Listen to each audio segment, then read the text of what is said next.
SEMEAD Interview, uma conversa com quem forma opinião na academia.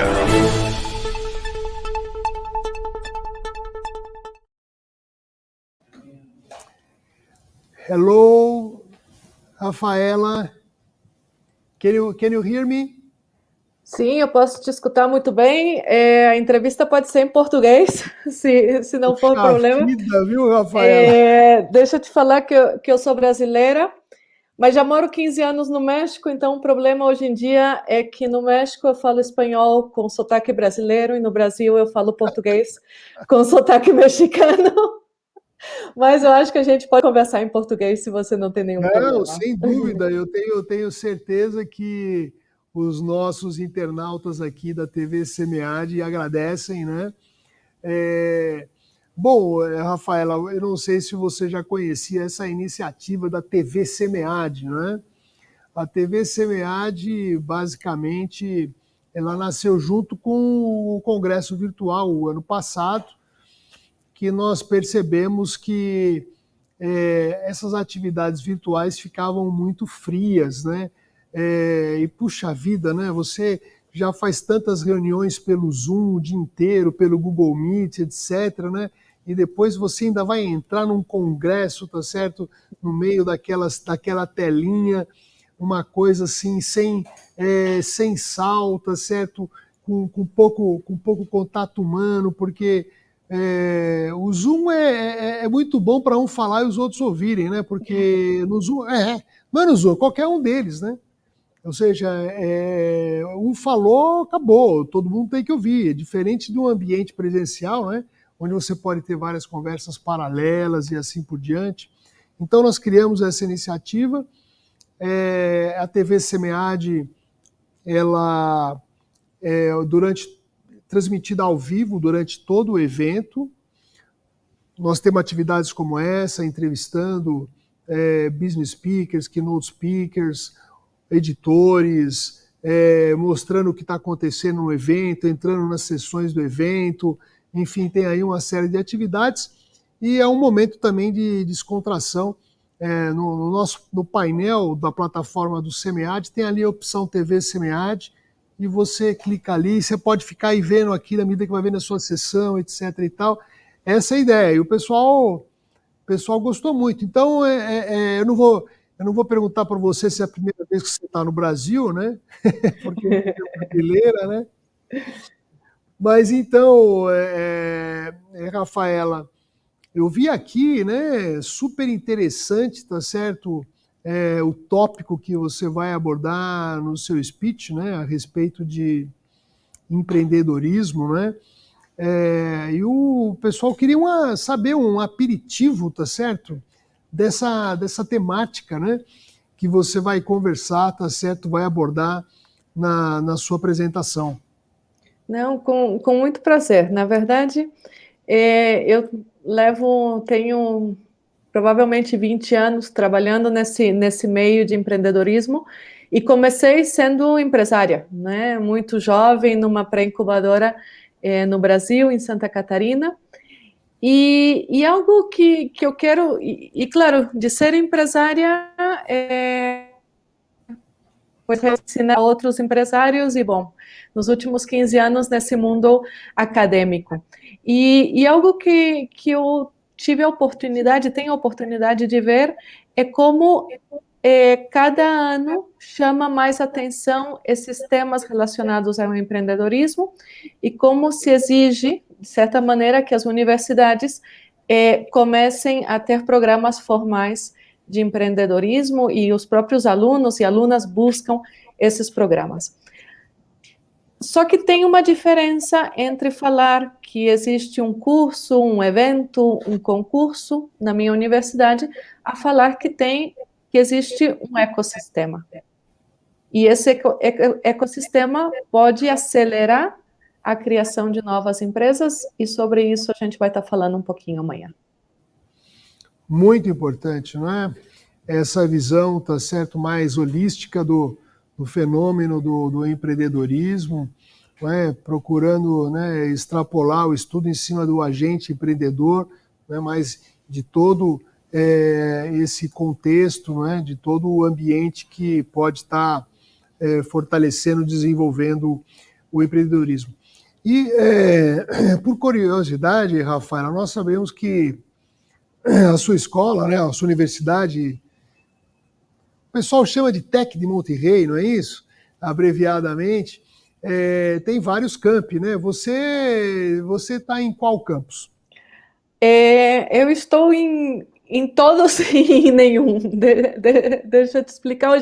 Hoje em dia meu escritório sim é em Monterrey, mas hoje em dia eu sou vice-reitora acadêmica da universidade, então realmente a minha atuação é nacional e é um privilégio, na verdade, poder trabalhar com isso. Eu já estive em Campus Querétaro, em Campus Puebla, então conheço vários campos da universidade. Você tem toda a razão, são 26 campi em todo o México. É uma universidade com quase 100 mil alunos, se a gente vê 90 mil alunos em todos os níveis, e em educação superior como 58, 60 mil alunos. Olha, eu quero te parabenizar, viu? Eu quero parabenizar você por essa trajetória exitosa, internacional, tá certo? Parabenizar também, tá certo, a Tec Monterrey, de ter uma mulher, tá certo, uma posição tão relevante como a sua na universidade, né? E nós sabemos que é um exemplo até de inspiração para tantos colegas nossos da academia, para os jovens também, né? Da perspectiva que existe de internacionalização, da possibilidade do acadêmico ter experiências e vivência em outros países, né? Aliás, é uma das profissões, né, se por um lado, né, professor não é sinônimo de magnata, tá certo, Rafaela? É isso? Se por sinal, por outro lado, é uma das profissões que tem maior possibilidade de mobilidade internacional, principalmente quando nós estamos falando na pós-graduação, né? Então, é muito mais, como é que chama, fácil você poder imigrar e ter experiência em outros países com uma qualificação profissional elevada. E, em particular, eu sei que a Tec de Monterrey vem se desempenhando muito bem.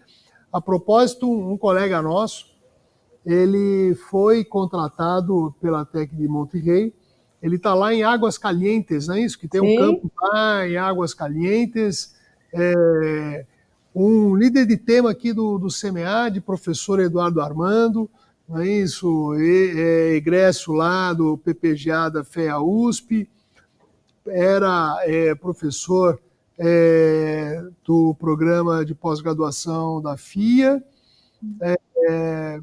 colega meu, porque ele é um editor adjunto da RBGN, que é um periódico onde eu sou atualmente o editor-chefe, não é? E aí o exemplo de internacionalização. Então, não, sem dúvida. Quando meus alunos e alunas perguntam, porque hoje em dia os jovens têm essa vontade de ter uma carreira internacional, eu sempre digo, você quer viajar, trabalha numa universidade, porque oportunidades não vão faltar.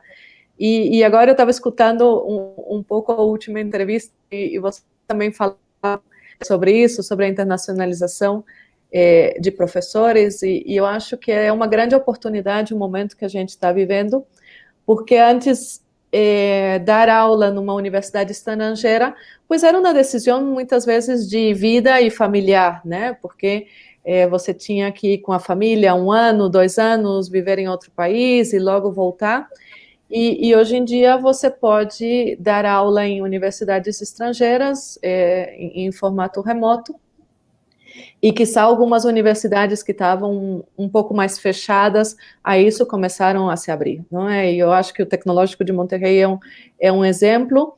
A gente, antes da pandemia, não tinha professores de tempo parcial, digamos assim, estrangeiros, e hoje em dia temos professores de vários países que dão uma matéria, né, e não estão no México. E eu acho que isso é uma grande oportunidade para os professores e professoras de ter esse perfil mais estrangeiro. aprender de uma experiência diferente, muitas vezes da própria didática de uma universidade que é diferente de outra, e para os alunos e alunas, nossa, é uma super proposta de valor. Eu concordo plenamente contigo. É claro que a pandemia trouxe consequências nefastas e terríveis, não é isso? Por outro lado, mostrou algumas coisas, né, que podem ser positivas, né? Então, e esse ponto que você comentou é muito relevante. Eu, na minha visão pessoal, vejo 2 pontos assim muito interessantes, né? Então, primeiro, essa questão da possibilidade de participação virtual de professores e alunos estrangeiros. Na minha, onde trabalho, tá certo, já acontecia de convidar professores estrangeiros. Agora temos alunos, como é que chama, estrangeiros, no modo online, né, no modo virtual. O congresso, por exemplo, esse congresso que está acontecendo aqui, o ano passado não deu tempo, porque foi muito rápido, né? A pandemia nos pegou assim de sobressalto. Esse ano nós falamos, bom, uma vez que não existe mais barreira geográfica, física, então não tem porquê, tá certo? Nós não buscarmos, tá certo, uma interface de internacionalização.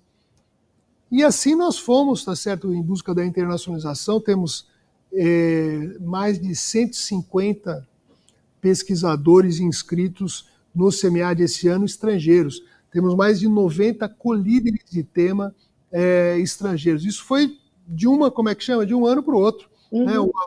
Um avanço tremendo. Então eu digo o seguinte, muitas vezes, como pesquisador, eu tinha a possibilidade, era um privilegiado de poder ir, no caso da minha área, tá certo, no Strategic Management Society, apresentar um paper, ou mesmo no Academy of Management. Mas isso envolvia, eu era um privilegiado porque eu tinha subsídio para poder viajar, tá certo? Um custo tremendo, não é isso? Um deslocamento e tudo mais. Agora, nesse modo online, vários alunos meus, tá certo, puderam, como é que chama, participar. Então, veja só, aquilo que antes eu tinha o privilégio de ir, tá certo, assistir a apresentação num congresso de um paper de um pesquisador de ponta para saber o estado da arte daquele conhecimento. E quem não estava ali como eu não tinha essa possibilidade. Hoje, com um congresso, tá certo, online, tá certo, qualquer um, entre aspas, tem acesso a essa informação. Mais do que isso, assim como eu tenho recebido aluno estrangeiro para lecionar comigo, eu tenho encorajado os meus alunos a fazerem disciplinas no exterior, em escola onde estão pesquisadores de ponta naquele tema específico do aluno. Então, eu tenho a impressão que nós vamos dar uma nova alavancada, tá certo, na velocidade do desenvolvimento do conhecimento, em função disso, de uma forma muito pragmática. Assim como, no meu caso, tá certo, claro, eu sou de uma geração anterior à sua, né? Eu sou de uma geração onde acesso às bases de dados não era bem assim, não é isso? Eu cheguei aí, assim, em biblioteca, no exterior e tal, vê se pode, né? E essa facilidade, né, que você tem de acessar todos os journals, as bases de dados internacionais, foi um salto, tá certo, na velocidade de desenvolvimento. E eu acho que agora nós vamos ter mais um salto, justamente em decorrência dessas possibilidades. E esse mesmo fenômeno a gente está vendo em ecossistemas empreendedores, né? Porque antes você pensava, e na verdade, preparando a apresentação para amanhã, até me dá medo, eu digo, essa apresentação está um pouco velha, porque eu falo de ecossistemas e eu falo da relação com a região e com a cidade. E realmente essa limitante geográfica deixa de existir, né? Essa semana a gente tem um grande evento de empreendedorismo no México chamado Inc. Monterrey, que é para empreendedores e empreendedoras de toda a América Latina. E de repente você vê que você não tem mais que ir para Monterrey, você não está mais limitado a essa rede de relações de Monterrey. Os nossos próprios programas de incubação, que antes aconteciam em cada um dos campos, hoje em dia são nacionais. Então, você tem a barreira geográfica deixa de existir para você ter aquele mentor mais especializado, para você ter um assessor que está pouco disponível, aquela pessoa que é realmente experta. Então, tudo que se limita geograficamente em termos de ecossistema de empreendimento, de empreendedorismo, a gente pode hoje em dia questionar e a gente pode hoje em dia melhorar. Então, eu acho que quem consegue aproveitar essas oportunidades numa velocidade maior e com uma ambição maior, vai ter um sucesso muito importante. Muito bem, professora Rafaela, agradecemos muitíssimo sua atenção conosco, sua dedicação ao SEMEAD. Me desejo uma ótima palestra amanhã.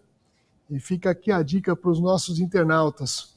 Muito obrigada, muito obrigada. Boa tarde e nos vemos amanhã. Muito obrigado, até amanhã. Obrigado, Rafaela.